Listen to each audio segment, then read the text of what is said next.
Hello and welcome to another episode of the Skiing is Believing podcast, brought to you, of course, by Ski Racing Media. Alan Rigg, how are you doing? I'm doing good, thank you.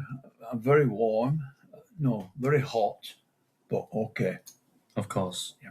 Well, summer has finally arrived in England.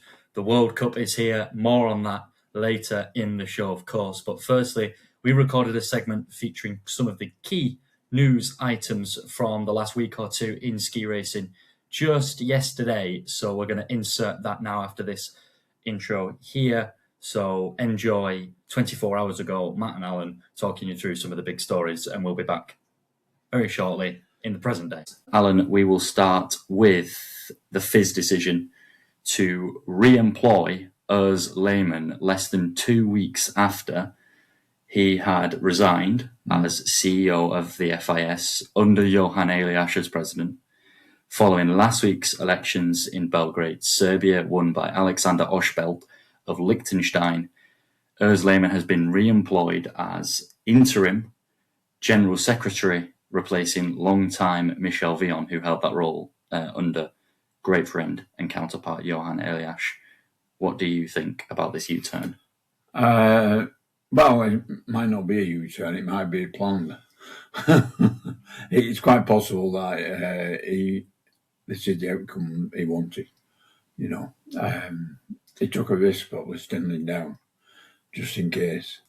But I'm sure at the end of it, it was worked out. I can't imagine this would have happened if Elias had won the election. No. But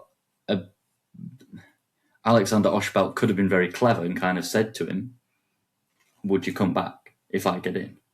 He wins by one vote in Belgrade on June 11th. He's back in until March 2027. It is an interim role. It's not a permanent job for Lehmann. And they knew they needed someone with experience to come in for Michel Vion, who's done that job particularly well in this period. And they found a guy who's got plenty of experience, not just within recent understanding of the FIS, but all of that time working in such a successful setup at Swiss Ski, where he was CEO and governed everything that was going on in that really successful period that is still going for them. Yeah. So this appointment is a little bizarre. The timing just over a week after the election, just over 2 weeks after he'd left the role, is a little strange, but could prove very positive for Oshbelt moving forward. This is how they work, though. This is how they work. It's a bit like politics, isn't it? And I think it, as long as it works out right, that's the main thing. You know, it doesn't matter in what capacity. If they do a good job, then everybody will look up to them. And you've got to remember that whoever's at the helm only has so much power. And the most power they've got is to actually tell you what everybody else has decided. If you like, you know. Yeah. I don't think Andy Burnham's going to bring in Keir Starmer to his government, though, is he? No. No.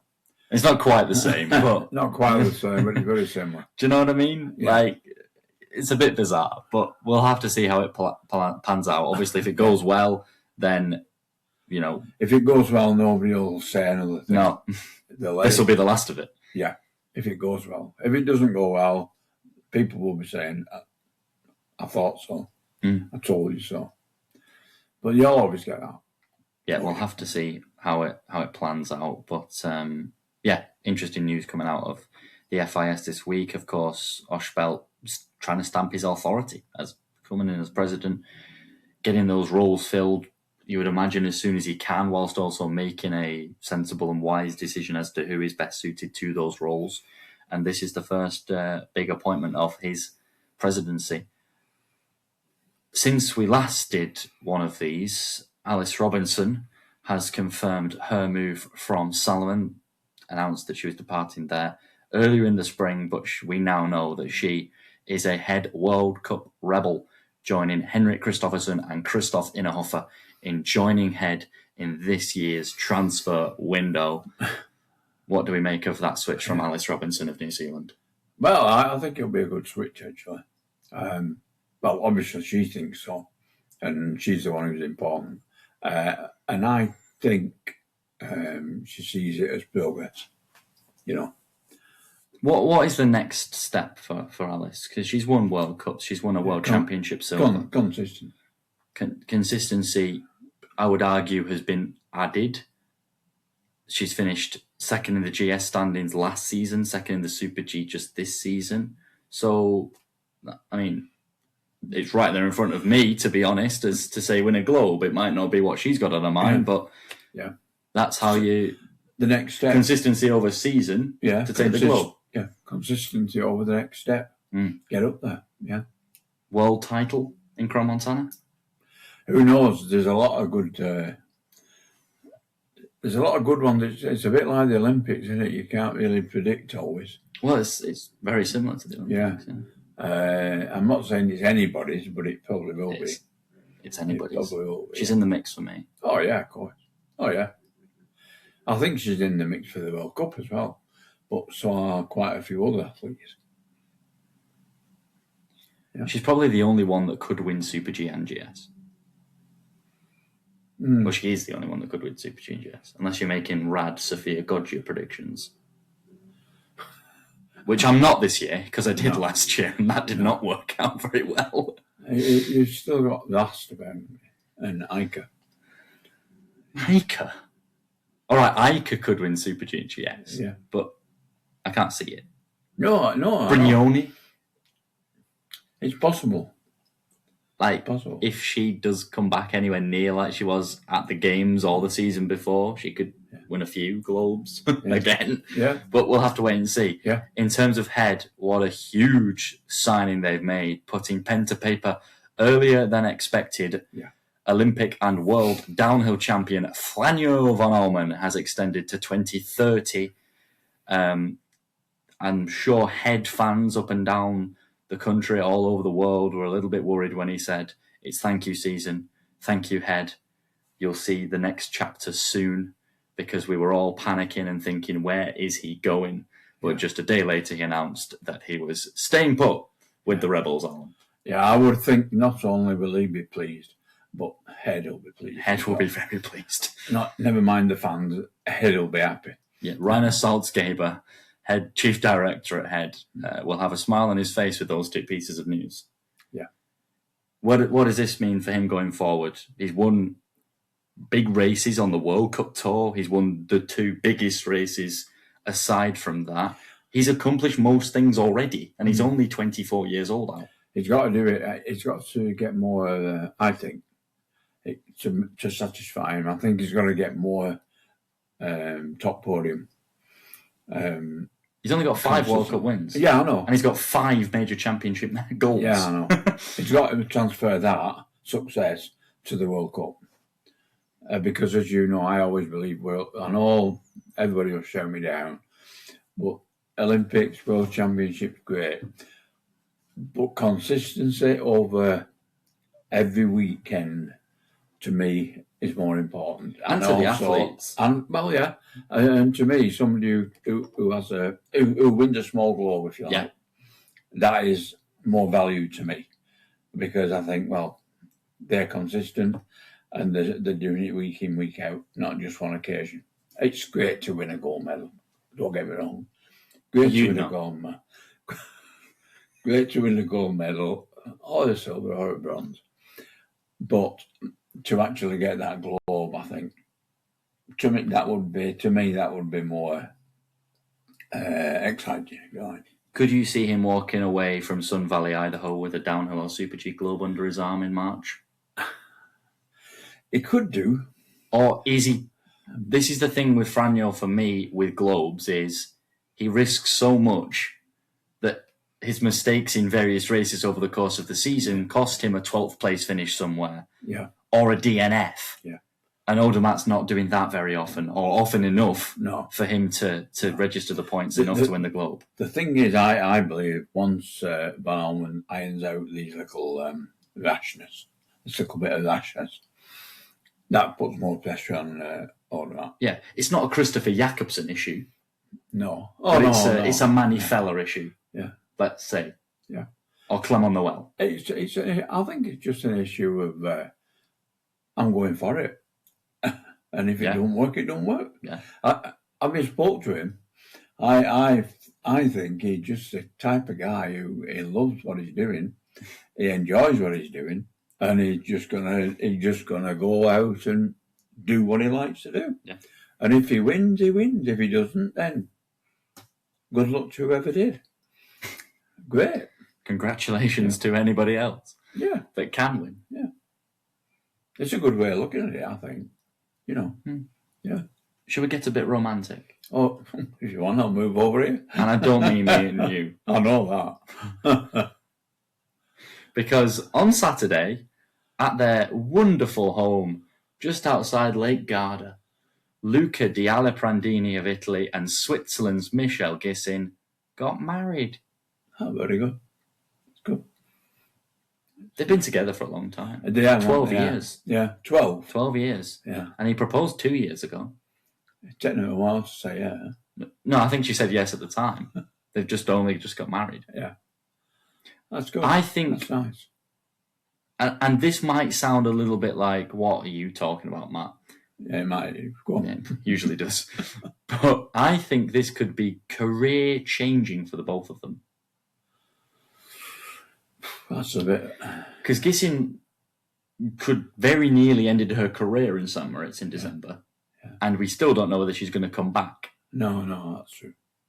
If she does come back, I think there's going to be a whole new, more positive spin on a return, because she'll be able to appreciate being on the tour a lot more, I feel.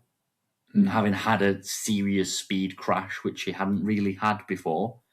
And I now think she's almost tasted retirement this year. And been able to, sit on the lakeside and basically do what she likes.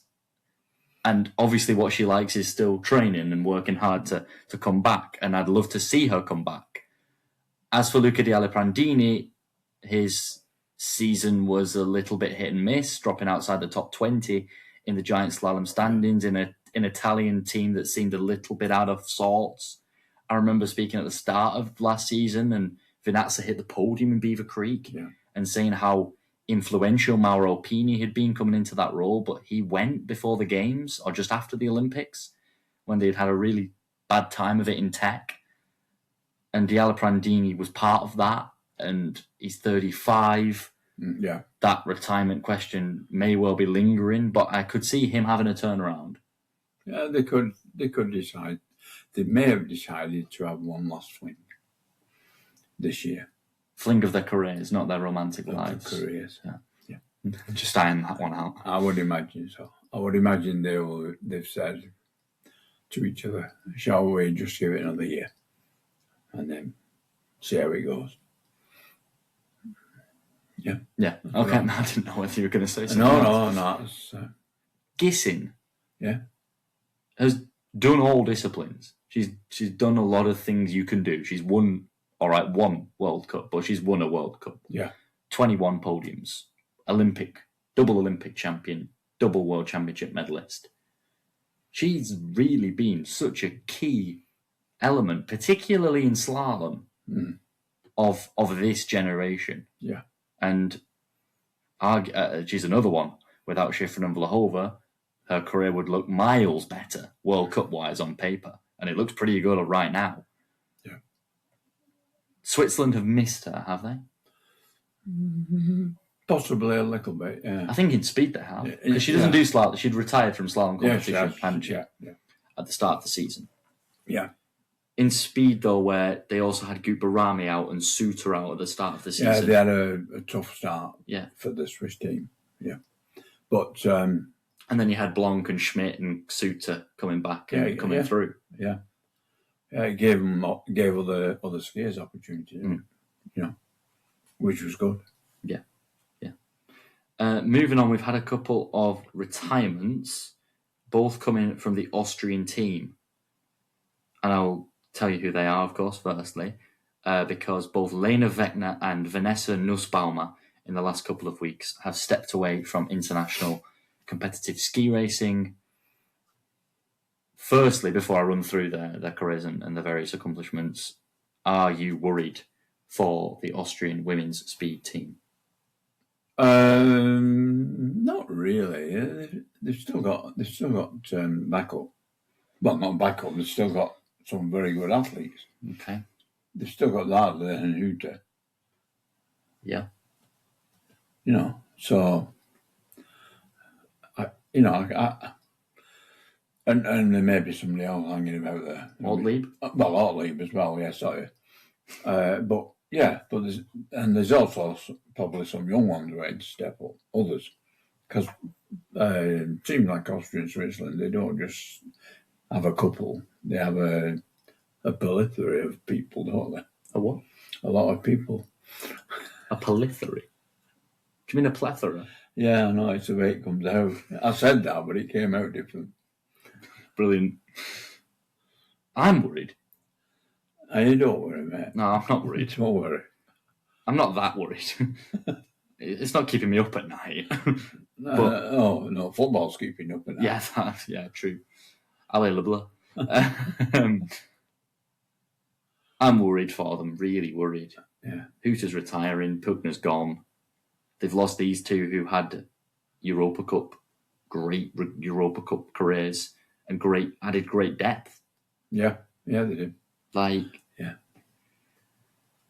If Huta doesn't finish, or when Huta does finish, doesn't finish races, when Huta does finish at the end of next season, that's a big step up for Ariana Radler and Nina Ortlieb. Yeah. A big step. Yeah, maybe they'll be ready for it. Who knows? Another 12 months. And can you see that? Radler will be 31. Ortlieb will be 30. That's quite good, that, for speed. You're very positive about this situation. You've got to be positive, and I'm sure the Austrian team are as well. Are they? I would think so, yeah. None of us know. No, we don't. No. They're going through a bit of a transition phase. They've got rid of their head coach, who, whether they liked him or not, has gone to the men's Europa Cup team to train with Matthias Meyer, so watch out for those boys. But a new head coach has come in for the women. They've obviously had Vanessa and Puchner step away, who to say one more year. And I can see her doing really well this year, actually. I'm thinking longer-term future when these girls, Wechner and Nussbaumer, who've also retired at a much younger age, Wechner only 25, Nussbaumer, I believe, also 25. They're probably stepping away. They're the future. Yeah, but they're probably taking the decision that they're not up to it. I think one of them's very much injury-based retirement decision. I don't know. Which is, of course, unfortunate, and there's nothing that can be helped with that. No. It's probably a wise decision to call time now rather than worsen something that doesn't need to be worsened. And maybe they think, I'm blocking somebody else, so I need to get out of the way. It's a very healthy mindset. Yeah. So Lena Wechner, 28 World Cup starts, career best of 18th in the 2023 Val d'Isère Super G, 67 Europa Cup starts, 3 podiums and 1 victory, that 18th place in Val d'Isère, 1 of 8 World Cup point scores for her. And as for Vanessa Nussbaumer, 12 World Cup starts, 47 Europa Cup starts, 28 Europa Cup point scores and 3 podiums. These were announced in the last few weeks, in fact. We haven't done one of these news updates for a while, so this is why we're blocking it all together today. But, Miriam Puchner retiring, Magdalena Eger being injured, she's another one who was on that podium at the very start of last season in downhill in St. Moritz, only behind Lindsey Vonn that day. Yeah, so that seems a long time ago. It does, doesn't it? Yeah. Such a long time ago. Seem a long time ago. I think it was a long time ago, like about 3 years ago now, wasn't it? Yeah. But that will be interesting to follow, and I'm sure there'll be a lot of Austrian press and media interest, as there always is on ski racing, but particularly on that women's speed setup, and whether Huta, Radler Ortlieb and potentially Ager coming back from injury can get the results that they so desire, that the press so desire as well.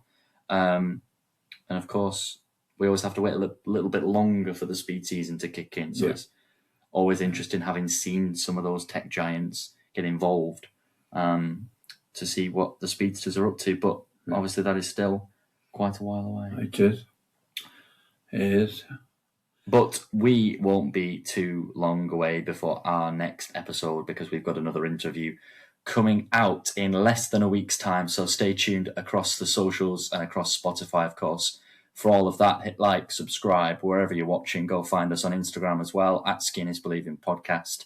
Always putting out great content there and sharing podcast interviews, episode links, as well as other pieces in partnership and collaboration with Ski Racing Media, which is, of course, a continued partnership we are very thankful for. Alan, good to round up and digest some of those big talking points that have occurred whilst we've been doing various different pieces, interviews, still catching up from Hafjell, all caught up from Hafjell now. So it is all current stuff from here on out. It is indeed, yeah. It's all good stuff. Of course. Anyway, it's all good stuff. Let's have a bit of fun, shall we? Yes. Because for the FIFA World Cup, of course, now taking place in Canada, USA and Mexico, Alan and I have compiled a starting 11 of ski racers for both the men's and women's tour. We thought this would be a little bit of fun. We then saw someone on the Austrian social media do the same thing, and we were gutted that we didn't get there first. They did it with ski sport stars, winter sport stars. We're going exclusively with ski racers from nations that have qualified for the tournament. Yeah. One of the 48 nations have been involved. 11 different nations for 11 different players in both the men's and women's teams that Alan and I have assembled. Those are the ground rules. We've got another piece of information, of news to come at the end of this episode. But first, let's have a bit of a laugh and see what we've got here. Alan, would you like to start with your men's goalkeeper? My men's goalkeeper is Cam Alexander. Yeah. In fact, run through your team and then I'll do mine. Okay, Cam Alexander. Then I've got a back three of Vinnie Quagmire, Alex Simone and Philip Zucchi. And then I've got a very big, I've got five here. Five across the midfield. Yeah, I've got Freddie Smith, GB, because of his age and his speed, obviously. And then I've got Atlin Lee McGrath, Branton, and Ayrshire for the central midfield. Because there we've got some speed, we've got some brilliant thinking, we've got all that. And then, of course, on the wing, Ax Schwartz from Sweden, who will balance up with Freddie on the right and give us plenty of scope going forward. In the middle, we've got Clement Noel and Radimus, because River will get all the stuff coming into him, nod it down, and Clement Noel will put it away. Clement Noel doesn't finish very well, though, does he? No, not always, but I think you'll find that it would perform with these. But the thing is, you've got lots of talent coming through from midfield. You know, with Lucas and Atley and Marcel. Oh, what a team! The Austrians are good at football, you know. They're skiers. How do you know? I've watched them play. On my my team is based around the players that stood out for me on that day. All right. Just you wait. I've thought this through. Right, okay. I may have very quickly scribbled it down just now. Yeah. Are you ready? Yeah. In the goal, the gentle giant Ramon Zenhuizen. Oh, yeah. Right back, Billy Major. Up and down like his friend's teammate. Up and down like a rocket. Like his friend's nickname, sorry. Cam Alexander in Alan's net. Well, he's playing centre-half for me alongside Big Dom Paris. Oh, yeah. Physicality. Yeah. Going to keep Clement Noel and River Radimus quiet with their strength and ability to play out from the back. Left back, Rafael Haase. He shone so well for us when we saw them in the car park in Hafjell. Yeah. Got a beautiful left foot. got a bit of pace, up and down that left-hand side, giving support to Atli Lima. As for the midfield, though, two smaller, quicker players that can get the ball moving nicely in Paco Rasa and Albert Popov. And I'm worried now because of the physicality you've got in your midfield that they might get outrun. But we've got River Radamus dropping in, getting on the ball, pinging it away. He's got a lovely left foot, I can imagine. And then on the right, bit of Ronaldinho, a bit of Samba, Lucas Pinheiro Bratton, supported up front by Felix Monson. He's got pace. He can finish. Yeah. He's the full package. You could even have him on the right and Pinheiro playing like an R9 Ronaldo up front for Brazil, And my manager is Marcel Hirscher. Oh, right. Because I haven't used the Netherlands. Oh, right. Oh, you haven't, have you? No. So that's my men's team. Okay. That I think I would beat yours. I doubt it, but what about the ladies? We'll never know. No. Let's come to the women's then. Alan, would you run you through your women's World Cup team? Yeah, Alice Robinson in there.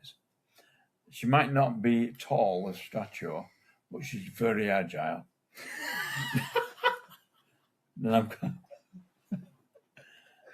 Then I've got Connie Heater, Claudia Winkleman, Sarah Hector, and Britt Richards. Claudia Winkleman? What did I say? Claudia? I think it's Kira Vidal Winkleman. Yeah. Connie. You know what I mean? Strictly presenters making a feature.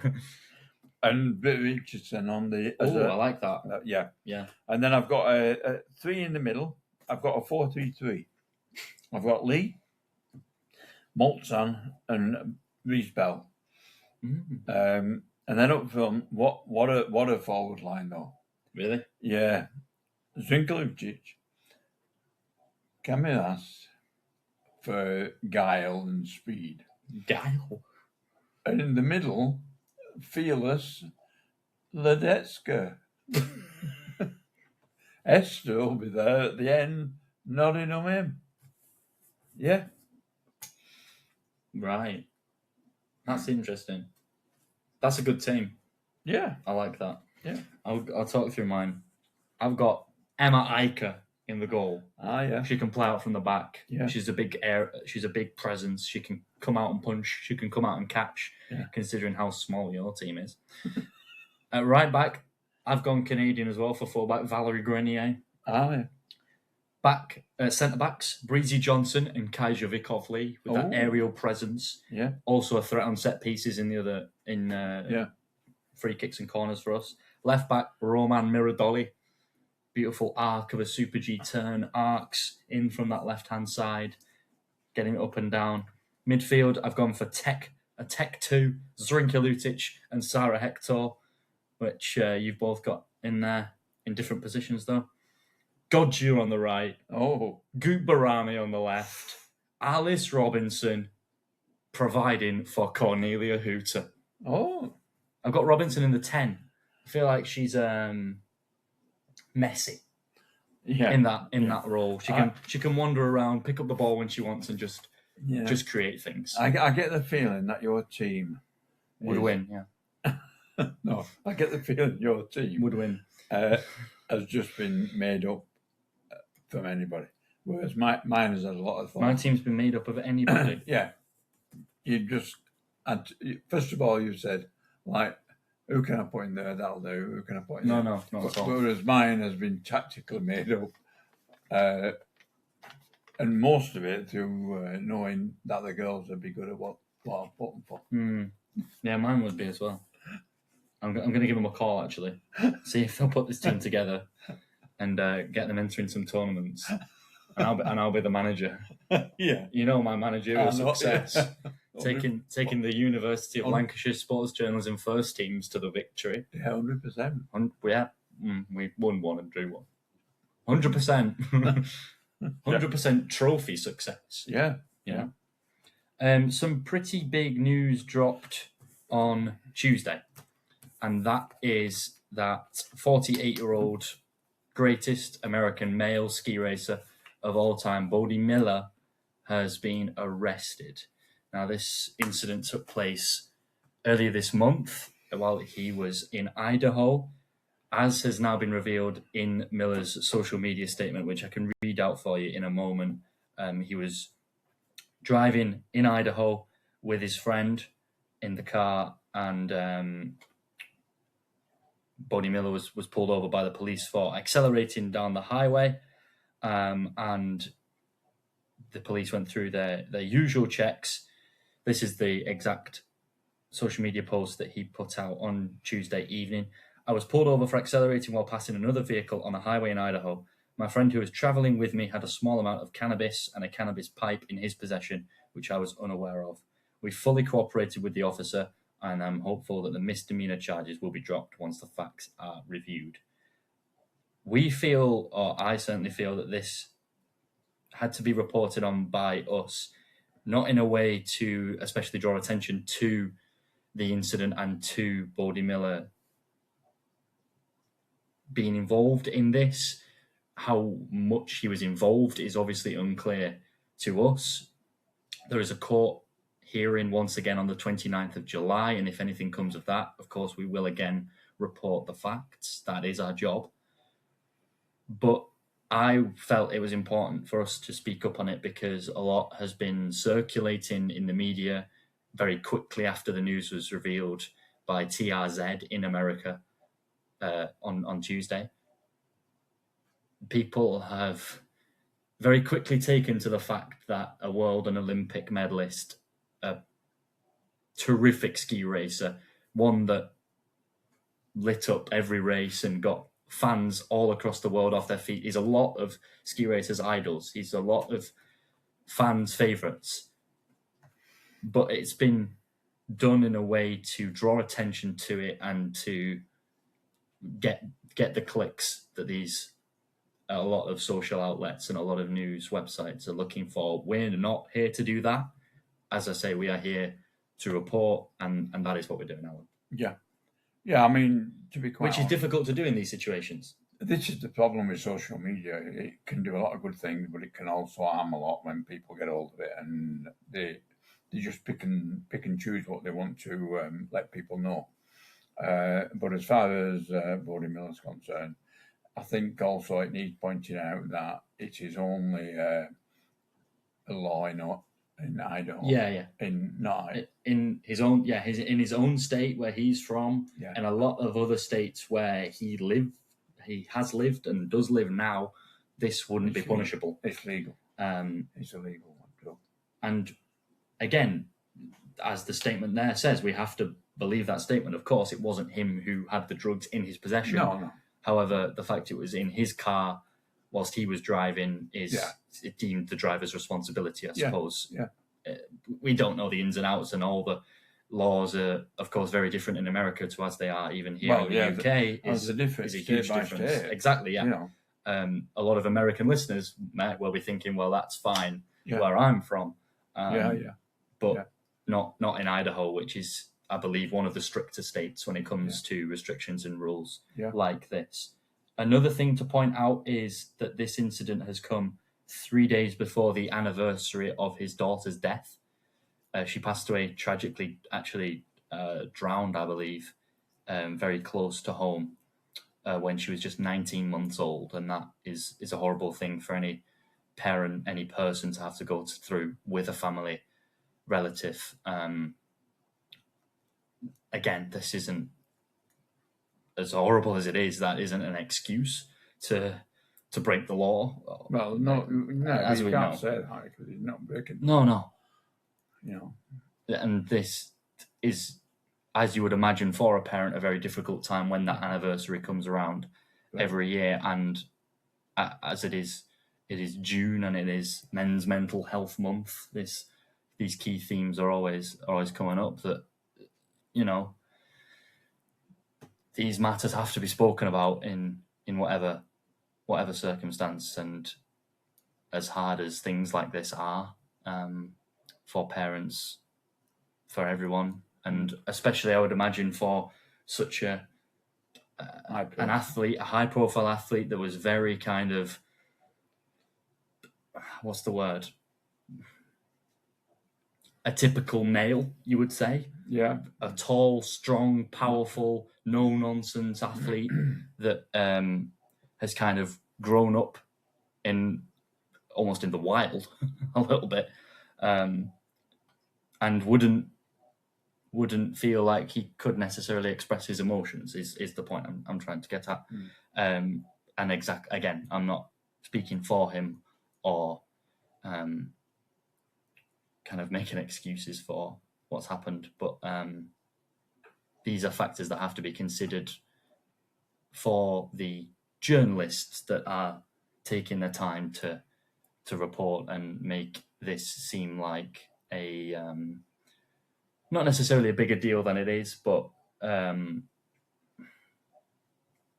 it's difficult, obviously. Quite and often. putting pressure on Bode Miller when media attention is the last thing he probably needs right now. Yeah.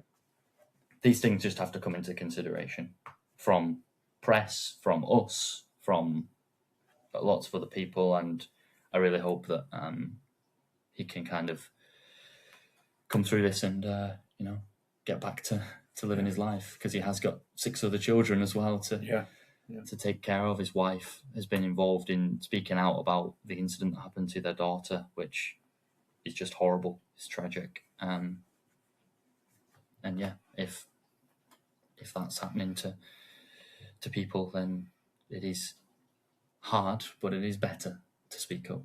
Yeah. And that's one message that it can be made from this and can be got across. Have you got anything to add, Alan? No, it's fine. That's fine. All right. Sorry to add a joyful episode on a somber note, but like I say, I felt it was our responsibility and a bit of our duty to report the facts and explain the situation for people that may have read it and thought, "Oh my God, look what Bode Miller's done," when in fact it might not be as serious as many have made it seem. No, I don't think it No. is. All right. Thank you very much, Alan, for joining me over the course of a couple of days to record this one. Thank you to all of my fantastic players that have taken part, the 22 of you that I will be in touch with. So if you are listening, because I've sent you this episode, then I really appreciate your hard work, your dedication to the cause. Now let's go and win the bloody World Cup. So thank you very much for listening. Huge thank you to Ski Racing Media for their continued support throughout the summer. I did a piece on the Luca Di Aliprandini and Michelle Gissin wedding, which you can now read at skiracingmedia.com. So go and check that one out. Doing a little shameless plug there for myself and my work. But as I say, thank you very much for watching. Enjoy the rest of your week. Enjoy the World Cup if you're watching. Yeah. Depending on who you support, you may be enjoying it. I don't know whether others will be, but enjoy nonetheless. Thank you very much. And Alan, we will See you later. see you later. Goodbye. Bye.